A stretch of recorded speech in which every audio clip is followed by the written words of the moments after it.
हरे कृष्णा। श्रील गुरुदेव की जय। नवदीप धाम महात्मा की जय। तो हम लोग श्रवण कर रहे थे श्री नवदीप धाम महात्मा। ये नवदीप धाम की महिमा को हम लोग श्रवण कर रहे थे। ये नवदीप धाम कोई साधारण नहीं है, जैसा कि हम लोगों ने श्रवण किया। हमारे गुरुवर श्रील भक्ति विनोद ठाकुर द्वारा जी ग्रंथ, जिसमें विशेषतः हम लोगों ने श्रवण किया और उन्होंने इस चीज को बड़ा अच्छे से प्रकाशित किया है कि नवदीप धाम महात्मा, उन्होंने ग्रंथ को भी प्रकाशित किया है और बताया गया कि जो भी व्यक्ति इस फाल्गुन मास में ये नवदीप धाम की महिमा को श्रवण करता है तो कहते उसको नवदीप धाम में, कहते नवदीप धाम की कथा श्रवण करने से, पठन करने से उसको नवदीप धाम की महिमा, जो परिक्रमा का 100 गुना फल प्राप्त होता है और भगवान की जो धाम की वस्तु प्राप्त होती। हरे कृष्णा। तो यार नवदीप धाम के महात्मा में हम लोगों ने काफी कुछ बातें श्रवण की कि नवदीप में कोई प्रवेश हर कोई नहीं कर सकता, है ना। नवदीप के अंदर हर कोई प्रवेश नहीं कर सकता। क्यों? जो जिस पर विशेष कृपा होगी भगवान की, गुरु गौरांग की, हम भोलेनाथ जी की, माया देवी की, वही इस नवदीप धाम को में प्रवेश कर सकता है ना। जैसा कि हम लोगों ने श्रवण किया, जो पूर्व बंगाल में, कलकत्ता में, नदिया जिले में, जो आसपास के एरिया में जो लोग रहते वो भी इस धाम को नहीं जान पाते। वहां पर भी राधा कुंड है, वहां पर भी श्याम कुंड है, वहां पर भी गिरिराज गोवर्धन है, वहां पर भी द्वादश वन है, गोकुल महावन, सब कुछ वहां मिलेगा आपको। लेकिन क्या है, वहां के लोगों को नहीं पता। क्यों? क्योंकि हम लोगों ने कल श्रवण किया, क्योंकि वहां पर स्वयं भोलेनाथ जी पार्वती जी को कह रहे हैं कि पार्वती जी तुम क्या हो? तुम भगवान की बहिरंगा शक्ति हो। भगवान की दो शक्ति है, अतरंगा शक्ति, बहिरंगा शक्ति। जिसे बोला गया, एक होती है माया, जो योग माया, और एक होती है महामाया, है ना। तो यहाँ पर ये महामाया, ये पार्वती जी है। जो महामाया है वो कौन है? पार्वती जी है। तो भोलेनाथ जी कह रहे हैं कि आप जो माया हो, आपने क्या किया, इस नवदीप को, इस मायापुर को क्या किया? आच्छादित किया हुआ है, ढका हुआ है। किससे ढका हुआ है? ये जो अभक्तों से ढका हुआ है। ये अभक्त जो लोग हैं ना, ये आपको कभी नहीं दर्शन नहीं कर सकते, ये भक्त लोग। लेकिन जो भक्त लोग हैं ना, उनके लिए आप क्या हो? योग माया। उनका क्या करती हो आप? भगवान से योग कराती हो। इसलिए वहां एक स्थान है, प्रौढ़मातला। तो प्रौढ़मातला एक स्थान है, उस स्थान में ये माया देवी विराजमान है।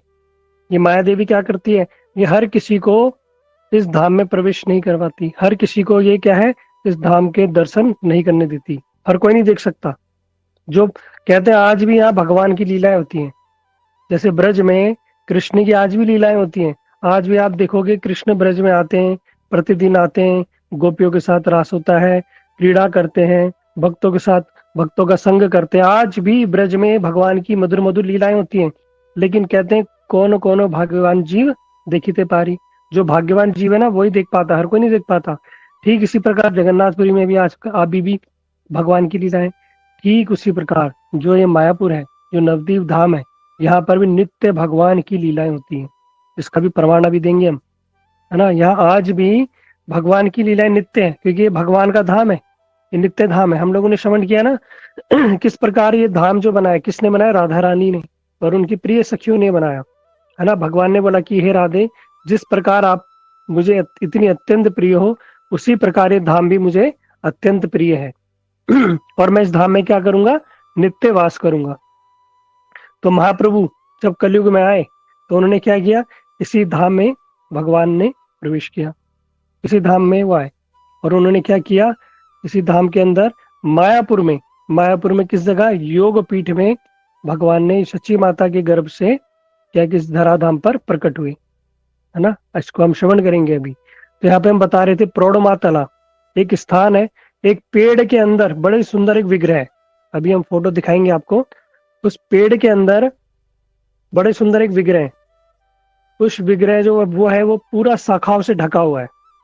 जैसे माया ढक लेती है ना, उसी प्रकार वो जो विग्रह है, जो स्थान है, वो पेड़ की खोर में बना हुआ है और उसको पूरा ढका गया है। वो पेड़ की जड़ों से, जो जटाए से वो ढका हुआ है। बड़ा ध्यान से देखने पे दर्शन होते हैं, हर कोई दर्शन भी नहीं कर पाता। लेकिन जगत के लोगों के लिए वो क्या है? महामाया। वो उन्हें कष्ट देगी, जब कष्ट देगी तब जाके वो भगवान के पास आएंगे।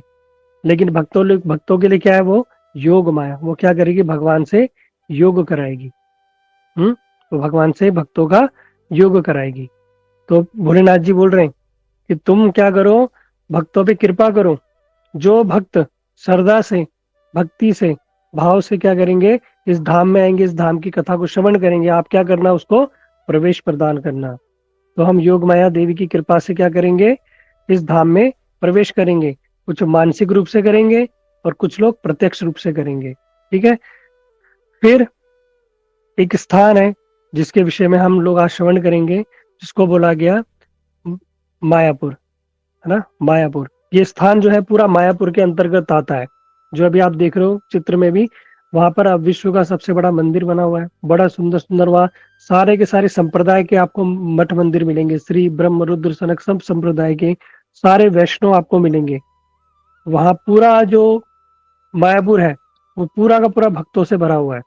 वो अत्यंत पवित्र स्थान है मायापुर। अब इस स्थान का नाम मायापुर पड़ा क्यों, माया देवी के द्वारा ही इसका नाम मायापुर पड़ा। उसी मायापुर में एक स्थान पड़ता है जिसका नाम है योगपीठ। अब योगपीठ कहने का अर्थ क्या है, योग मतलब कहते हैं ना, एक और एक का योग करो, मतलब जोड़। तो भगवान ने क्या किया, जिस स्थान पे आए उस स्थान का नाम पड़ा योगपीठ। उन्होंने क्या किया, अपने धाम को इस पृथ्वी से क्या करा दिया, योग करा दिया, मतलब जोड़ दिया। भगवान ने इस अपने धाम को इस पृथ्वी से, इस धराधाम से जोड़ा, उसका योग कराया, इसलिए एक उसका नाम पड़ा योगपीठ, है ना। जहाँ पर भगवान ने क्या किया, जन्म लिया, प्रकट हुए जहाँ पे सच्ची माता के गर्भ से, वो स्थान कहलाया योगपीठ। इसका एक दूसरा अर्थ भी है, यहाँ पर आके भगवान ने क्या किया, अपने भक्तों के संग, भगवान ने भक्तों का संग संग करके क्या किया, उनका योग कराया। भगवान ने अपने भक्तों से योग किया, मिलन किया, इसलिए भी उस स्थान का नाम क्या पड़ा, योगपीठ।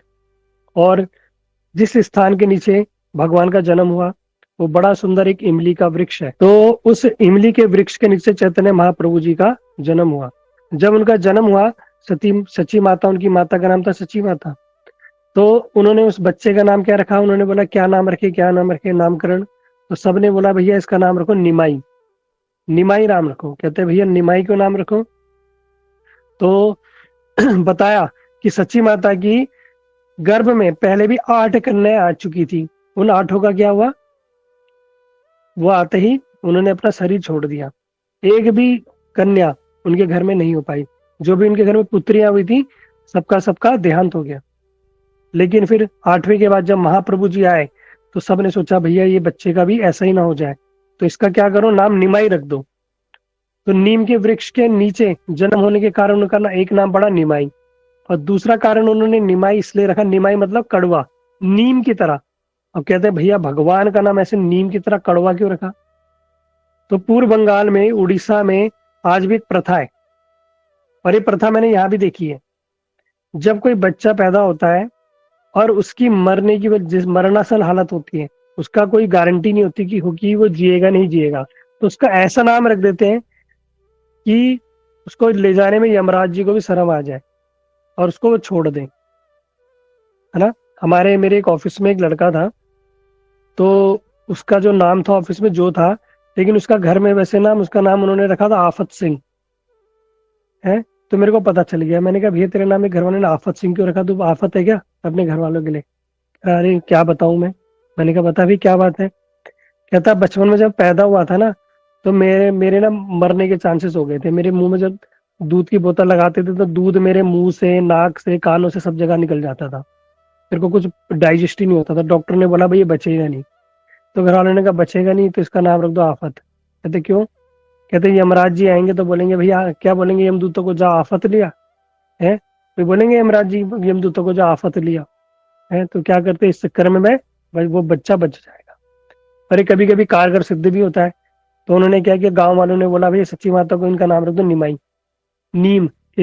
अब यमराज जी थोड़ा ना बोलेंगे कोई कि जाओ नीम लेके आओ, कड़वा लेके आओ, है। तो नहीं बोलेंगे, इसलिए क्या करा, उनका नाम पड़ा निमाई। तो ठीक उसी प्रकार एक हमारे जो होते हैं, आप लोगों ने सुना होगा राधा श्याम सुंदर मंदिर वृंदावन में, जिन्होंने उस विग्रह को प्रकाशित किया, उनका नाम जो श्यामानंद प्रभु, उनका जो बचपन का नाम था वो क्या था, दुखिया। वो उनका नाम भी ऐसे ही रखा दुखिया, कि जब दुखी को लिया। तो ऐसे ही करते थे उड़ीसा बंगाल के लोग, जब वो मरणासन होता था उसको क्या करते हैं, उसका नाम इस प्रकार से रख देते हैं। तो उनका नाम निमाई रखा। और जब उनका जन्म हुआ तो उस दिन क्या थी, गौर पूर्णिमा थी, और चंद्र ग्रहण लगा हुआ था। सभी लोग बड़ी जोर शोर से हरि हरि की ध्वनि कर रहे थे, है ना। हरि हरि की ध्वनि करने के कारण, है ना, पूरा जो जगत था वो भगवान का नाम ले रहा था। और उसी दिन को आश्रय करके महाप्रभु स्वयं भगवान कृष्ण राधा रानी के भाव को लेकर, अंग कांति को लेके इसी धराधाम पे, इसी पृथ्वी पे भगवान आविर्भूत हुए। बोल सचिनंदन गौर हरि की जय। ये बड़ी विशेष बात है कि चैतन्य महाप्रभु हर युग में नहीं आते। जिस युग में कृष्ण आएंगे उस युग में कभी चैतन्य महाप्रभु नहीं आते, लेकिन कहते हैं इस युग में कृष्ण भी आए और महाप्रभु भी आए। तो ये बड़ा धन्य कलयुग है, ये हम लोगों का बड़ा सौभाग्य है। इसकी सौभाग्य की कोई तुलना नहीं कर सकते। कहते हैं बड़े बड़े ऋषि मुनि देवी देवता है, स्वयं ब्रह्मा शिव नारद भी तरसते हैं कि भैया इस धन्य कलयुग में हमारा जन्म हो जाए, और हमारा हो गया है, हमारा हो गया। और बड़े बड़े देवी देवता ऋषि मुनि तड़पते हैं, भगवान से प्रार्थना करते हैं कि हे प्रभु हमारा इस धन्य कलयुग में जन्म हो। कलयुग में, अभी सत्य त्रेता द्वापर की बात नहीं कर रहा मैं। कहते हैं इस धन्य कलयुग में हमारा जन्म हो जाए तो हमारा तो जीवन ही सार्थक हो जाए, ये प्रार्थना करते हैं बड़े बड़े ब्रह्मा शिव नारद, यहाँ तक कि बड़े बड़े देवी देवता इंद्र, सारे के सब प्रार्थना करते हैं। लेकिन भैया ये यहाँ आप कहते हैं धन्य कलयुग में भी जीवन पाना कोई साधारण बात नहीं है। और उसमें भी कोई सद संप्रदाय में आ जाए, कोई सदगुरु का आश्रय कर ले और महाप्रभु की धारा में आ जाए, तो कहते हैं भैया उसके तो वारे नारे हो गए। और हम कितने सौभाग्यशाली हैं कि हम इसी महाप्रभु जी की धारा में ही हैं, हम इसी धारा में से हैं। हमारा कितना बड़ा सौभाग्य सोचो, है ना। विशेष कृपा है, कोई हमने पूर्व जन्म में कोई जरूर ऐसा कोई कार्य किया होगा जिसके फलस्वरूप हम क्या है, इस महाप्रभु की धारा में हम लोग जुड़े, है ना, महाप्रभु की धारा में ही आए हैं, है ना। तो हमारे अंदर एक अभिमान होना चाहिए कि अरे हम भगवान की धारा में आए। ये अभिमान होना भी अच्छा है। कभी कभी अभिमान कहते हैं गलत है, लेकिन कहते हैं आचार्य अभिमान, है ना। और ये हम सदगुरु का हमने आश्रय किया हुआ है, सद संप्रदाय में, इसका अभिमान होना अच्छी बात है ना। ये कोई गलत तो बात है नहीं। तो इसलिए क्या है, ये हमारे अंदर अभिमान है कि हम महाप्रभु की धारा में है। महाप्रभु यानी कृष्ण की धारा में ही हम आए हैं, हम उन्हीं की धारा में, उन्हीं के वंश में हम आए हैं, इसी उन्हीं के वंश में हम ये भजन भक्ति कर रहे हैं। तो बड़े सौभाग्यशाली हैं। तो वही योग पीठ में भगवान जो चैतन्य महाप्रभु का जन्म हुआ, और उन्होंने बड़ी सुंदर सुंदर बाल लीलाएं की, जिनको हम आगे श्रवण करेंगे, है ना। उनको हम आगे श्रवण करेंगे किस प्रकार भगवान ने लीला की।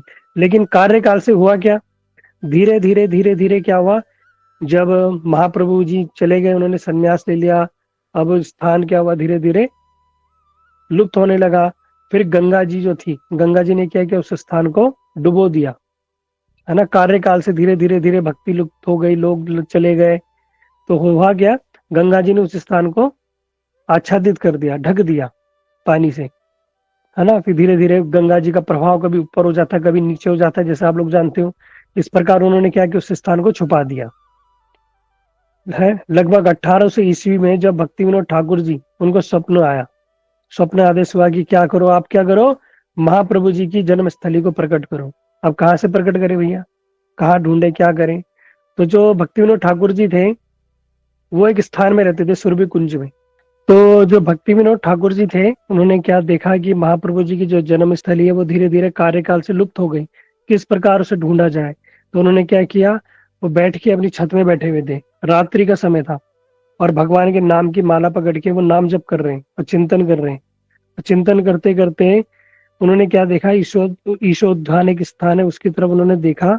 और वहां पे उन्होंने क्या देखा, एक बड़ा सुंदर बड़ा वृक्ष है, उस वृक्ष के ऊपर कुछ है। और वहां से एक चमक निकली, और चमक निकल के एक पास की इमारत में गई, और घूमते घूमते वो अंतर ध्यान हो गई।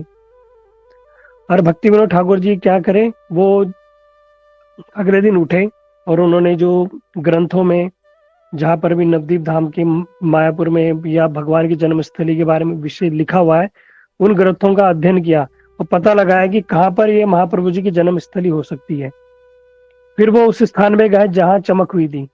जब वो उस स्थान में गए तो वहां जाके उन्होंने क्या देखा कि उस स्थान पे मुसलमानों ने कब्जा किया हुआ है। पूरे स्थान में मुसलमानों ने कब्जा किया हुआ है। और उस स्थान का नाम पड़ा है मियापुर, है ना, मियापुर नाम पड़ा हुआ है। और उन्होंने एक आश्चर्य देखा, एक स्थान पे पूरे खेत में तुलसी उगी हुई है, तुलसी के वृक्ष पौधे उगे हुए हैं बहुत सारे। तो उनको बड़ा आश्चर्य हुआ, उन्होंने पूछा किसी से कि भैया तुम तो यवन हो, तुम तो मुस्लिम हो, ये तुम क्यों तुलसी की खेती कर रहे हो? तो उन्होंने बताया, क्या बताए साहब, हम कुछ भी उगाते हैं ना, कोई भी बीज डाल दे, लेकिन होती तुलसी ही है। हम कुछ भी उगा दें, हम कुछ भी खेती कर ले, यहाँ तुलसी ही उगती है। तो जो भक्तिनाथ ठाकुर जी समझ गए ये स्थान कोई साधारण नहीं है। कहते और कुछ यहाँ उन्होंने वहाँ बड़े बूढ़ों से पूछा कुछ। कहते हम यहाँ पर रात को देखते हैं एक बड़ा प्रकाश होता है, कभी कभी यहाँ मृदंग की आवाज आती है, कभी कभी मृदंग करताल की किसी नृत्य की आवाज आती है ना। और यहाँ पे करताल मृदंग की ध्वनि के साथ ऐसा लगता है कोई कीर्तन कर रहा है, कोई जा रहा है। कहता हमेशा यहाँ कुछ ना कुछ ऐसा होता रहता है। तो भक्ति विनोद ठाकुर जी समझ गए कि भैया कोई ना कोई ये स्थान कोई साधारण नहीं है।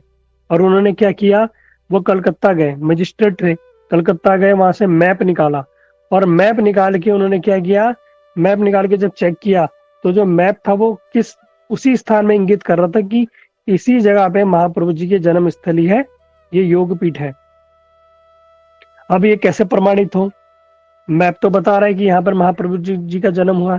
उस समय उन्होंने देखा कि उस समय के जो सबसे प्रमाणिक वैष्णव थे वो जगन्नाथ दास बाबा जी महाराज, उस समय के प्रमाणिक वैष्णव थे, है ना। तो उन्होंने क्या किया, उनको बुलाया। जो वो थे वो 100 वर्ष से अधिक आयु हो चुकी थी उनकी, और वो ऐसे थे कि वो चल फिर भी नहीं सकते थे। चल फिरना तो बहुत दूर की बात है, वो अपनी आंखें भी नहीं खोल सकते थे, इतने बूढ़े हो चुके थे।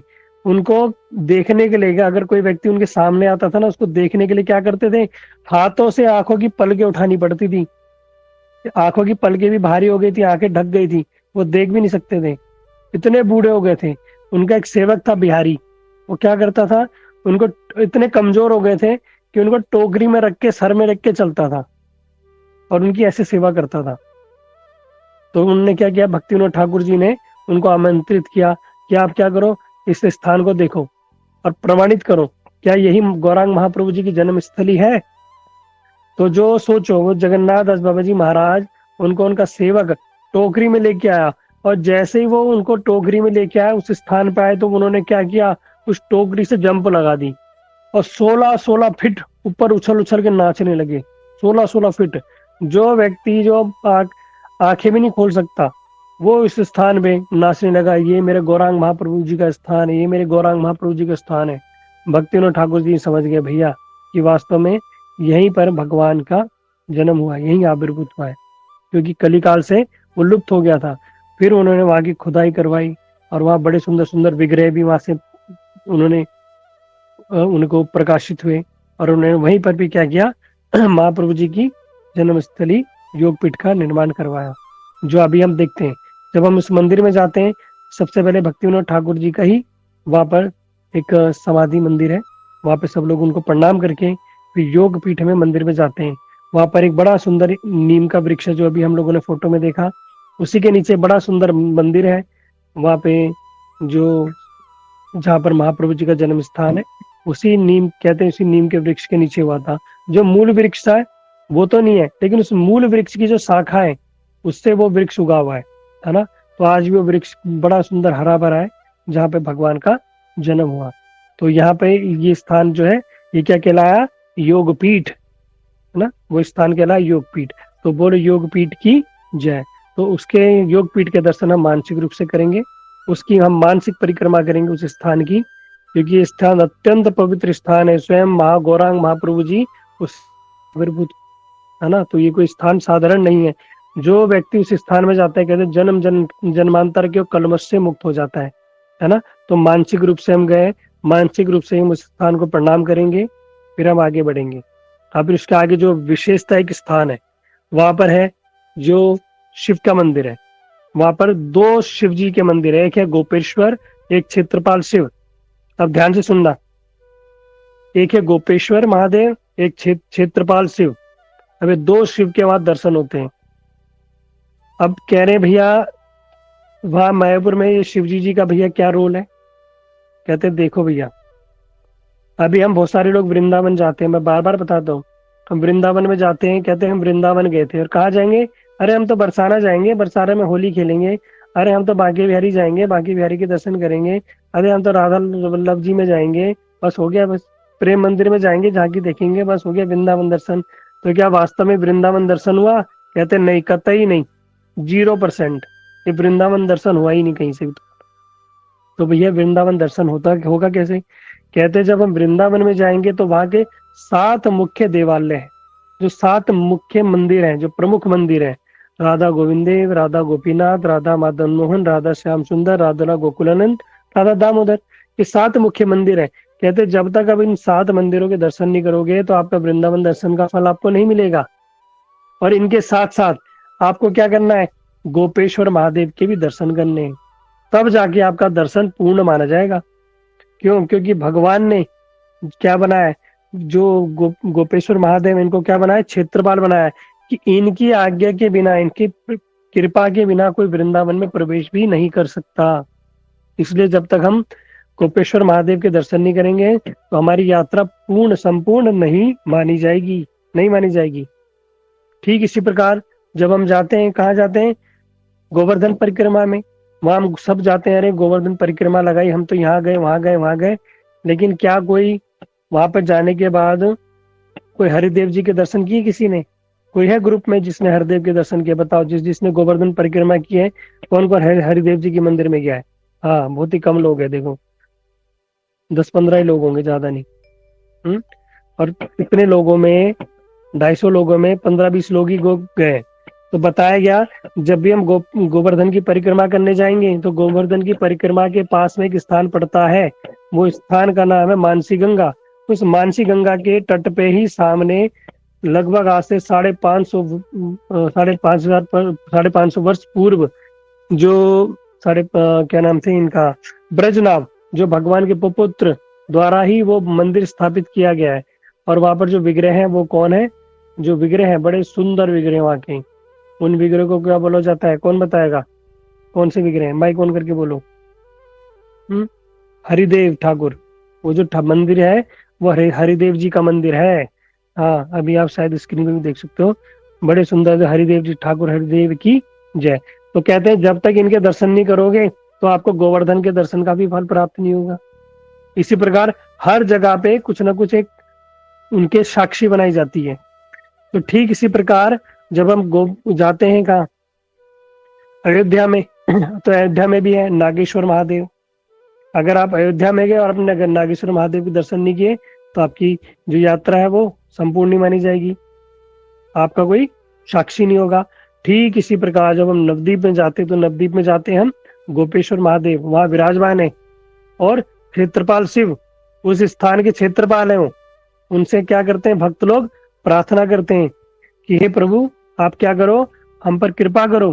कृपा की प्रार्थना करते हैं, आप क्या करो, धाम परिक्रमा में धाम की परिक्रमा करने की हमें आज्ञा प्रदान करो। तो हम सब लोग क्या करेंगे? मानसिक रूप से जो गोपेश्वर महादेव है, जो क्षेत्रपाल शिव है, इनसे मानसिक प्रार्थना करेंगे कि आप क्या करो, हमें जो ये यात्रा है, इस यात्रा करने में हमें क्या करो, हमें कृपा प्रदान करो, हमें आज्ञा दो कि हम क्या करें, इस यात्रा को निर्विघ्न रूप से हम इस यात्रा को कर पाए, किसी प्रकार की कोई विघ्न ना आए। और शुद्ध मन से, सरल भाव से, बड़े भक्ति भाव से भगवान का नाम लेते लेते हम क्या करें, इस स्थान की परिक्रमा कर पाए, इस स्थान को हम जान पाए, है ना। इसलिए हम क्या करते हैं? गोपेश्वर महादेव और क्षेत्रपाल शिव से प्रार्थना करते हैं। बिना इनकी कृपा की प्रार्थना के हम धाम दर्शन भी नहीं कर सकते। अभी परसों शिवरात्रि है ना। जो जगत के लोग हैं उनके लिए शिवरात्रि कल है, लेकिन जो तिथि के अनुसार वो परसों है। तो इसमें कोई ऐसा नहीं है कि जो कल मनाएगा वो परसों, कोई परसों मना लेगा तो उसको दोष लगेगा कल मनाने का, नहीं, है ना। वो तो अपना भाव है, लेकिन तिथि के अनुसार, जो वैष्णव कैलेंडर के अनुसार भक्त लोग परसों ही उसको मनाएंगे। अब कैसे मनाएंगे? कि मनाने का तरीका भी वही है, जैसे हम जिस प्रकार एकादशी रखते हैं ठीक उसी प्रकार हम क्या करेंगे, ये शिवरात्रि व्रत भी रखते हैं। अब आप बोलोगे प्रभु जी आप तो कहते हो अनन्य भक्ति करो, अनन्य चिंतन तो मामे जन परिपासते। भैया अनन्य भक्ति करो, एकमात्र कृष्ण की उपासना करनी चाहिए, और आप बोल रहे हो शिव जी का व्रत रखो। भैया एक चीज ही बोल दो, या शिव जी का व्रत बोल दो या कृष्ण का ही बोल लो, एकादशी रखो, फिर एक निष्ठता कहाँ से रह गई? तो इस चीज को समझो।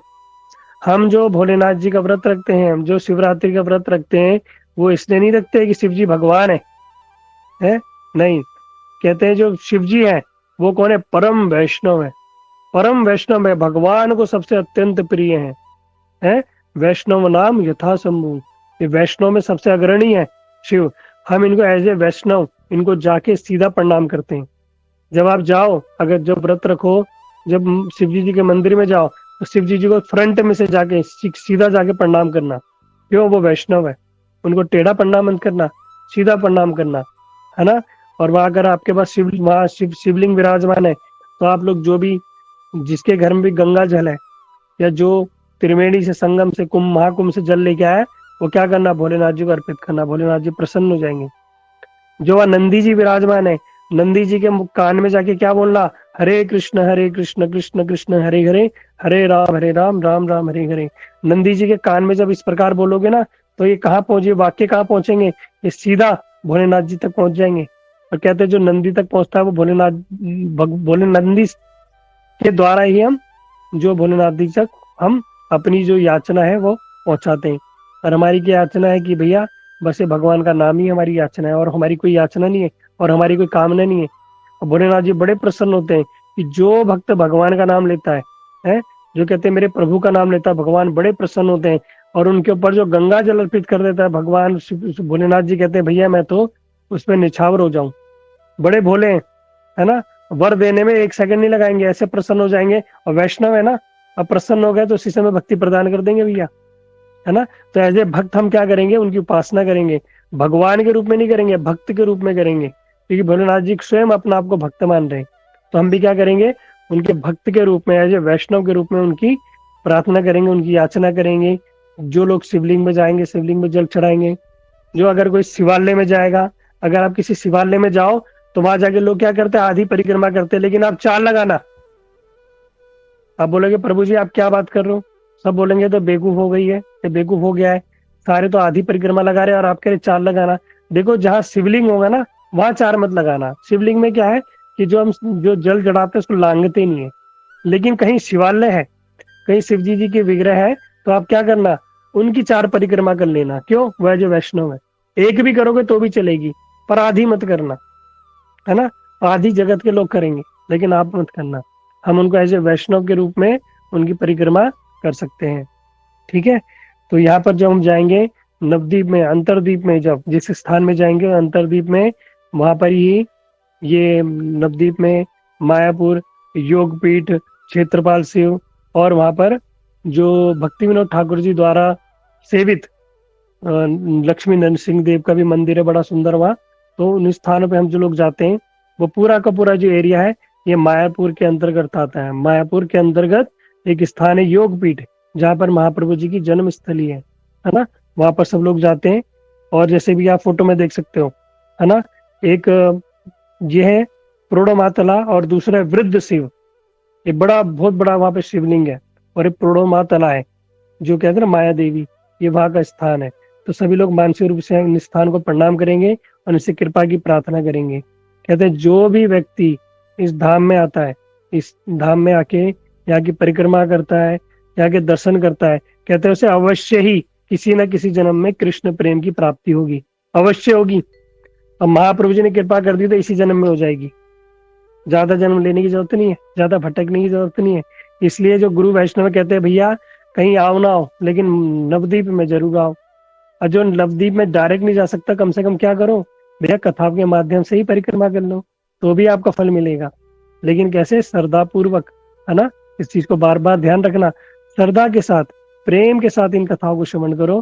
कि हम गए नवद्वीप में, हम लोगों ने एंट्री की, नवद्वीप में कहा, अंतरद्वीप में गए, अंतरद्वीप में कहा, मायापुर स्थान में गए, मायापुर में कहा गए, मायापुर में योग पीठ में स्थान में गए, और योग पीठ में हम कहा गए? महाप्रभु जी की जन्म स्थली नीम के वृक्ष के नीचे जाके हम लोग क्या कर रहे हैं? वहाँ दंडवत प्रणाम कर रहे हैं। वहाँ जो मंदिर है सच्ची माता का, है ना, और जगन्नाथ मिश्र का घर है, वो उनके माता पिता का घर है, हम उनको प्रणाम कर रहे हैं। और वहां पर जो पास में वृद्ध शिव है, क्षेत्रपाल शिव और गोपेश्वर महादेव को हम प्रणाम कर रहे हैं, नरसिंह देव को हम प्रणाम कर रहे हैं। और वहां जाके हम परिक्रमा अपनी संपूर्ण करते हैं। ठीक है, इसके बाद हम लोग थोड़ा आगे बढ़ेंगे। अब जो जो स्थान है, इसके बाद आगे भी अंतरद्वीप के अंदर और सारे स्थान है ना। तो ये अंतरद्वीप हम लोगों ने बताया था, ये किसको इंगित करता है? आत्मनिवेदन। तो जो भी व्यक्ति इन स्थानों पे जाता है ना, जो मानसिक जा रहा है या प्रत्यक्ष रूप जा रहा है, तो उसका आत्मनिवेदन की भक्ति हो जाती है। जिस प्रकार बलि महाराज जी ने अपने आप को भगवान को समर्पित कर दिया था, तो जो भी व्यक्ति इन स्थान में जाता है उसको आत्मसमर्पण, आत्मनिवेदन की भक्ति करने का सहज में ही अपने आप ही फल प्राप्त हो जाता है। बाकी धाम की तो हमने महिमा सुनी, एक कदम चलने से ही कई 100 अश्वमेध यज्ञ करने का फल प्राप्त हो जाता है, या एक दिन निवास करने से ही, जो कहते हैं कांसी, कांची, अवंती, मथुरा, अयोध्या, ये सब में रहने पर 100 वर्ष तक रहने पर जो फल मिलता है, वो फल कहाँ मिल जाता है? नवदीप धाम में रहने से एक बार ही है, एक बार वहां रहने से फल प्राप्त हो जाता है। जो 16 प्रमुख नदियां है ना, उन सारी नदियों में जो स्नान करने का फल है, वो नवदीप धाम की महिमा श्रवण करने से ही फल प्राप्त हो जाता है? पैसा बिल्कुल नहीं लग रहा हमारा, 1 रुपए नहीं लगा, और सारी नदियों में आज बैठे बैठे हमने गोते लगा लिए, स्नान कर लिया, सारा हमारा लिखित हो गया कि आज हमने हरि कथा के माध्यम से इस 16 नदियों में, है ना, और ये जो हमारे जो सप्तपुरिया है, इनका दर्शन हम लोगों ने किया। जो 6 अरब तीर्थ है, इन 6 अरब तीर्थों में जाने का फल हमें प्राप्त हो गया बैठे बैठे, है ना। जिसको विश्वास होगा उसका हो गया, जिसको विश्वास नहीं उसका नहीं होगा, है ना। तो रक्षति इति विश्वास गोत्रप्ते वर्णम था। ये जो कथा है, इन सब कथाओं को हमें विश्वास के साथ श्रवण करना चाहिए, क्योंकि ये वैष्णव द्वारा लिखित है, ये मैंने नहीं की। और ये जो पहली परिक्रमा स्वयं नित्यानंद प्रभु जी ने किसको कराई है? जीव गोस्वामी को कराई है। नित्यानंद प्रभु जी कौन है? गुरु तत्व, मतलब एक गुरु क्या कर रहे हैं? गुरु के अनुगत्य में ही, एक वैष्णव के अनुगत्य में ही हमें परिक्रमा सुचारू रूप से हम लोगों को करनी चाहिए, है ना। तो गुरुदेव की कृपा से, वैष्णव की कृपा से हम इस परिक्रमा को कर रहे हैं। तो आज हम लोगों ने मायापुर योगपीठ के हम लोगों ने दर्शन किए। ठीक है, तो आज हम कथा को विश्राम देते हैं, फिर कल हम इसमें कथा में और आगे बढ़ेंगे, अन्य अन्य स्थानों पर जाएंगे, उन स्थानों के महिमा को श्रवण करेंगे।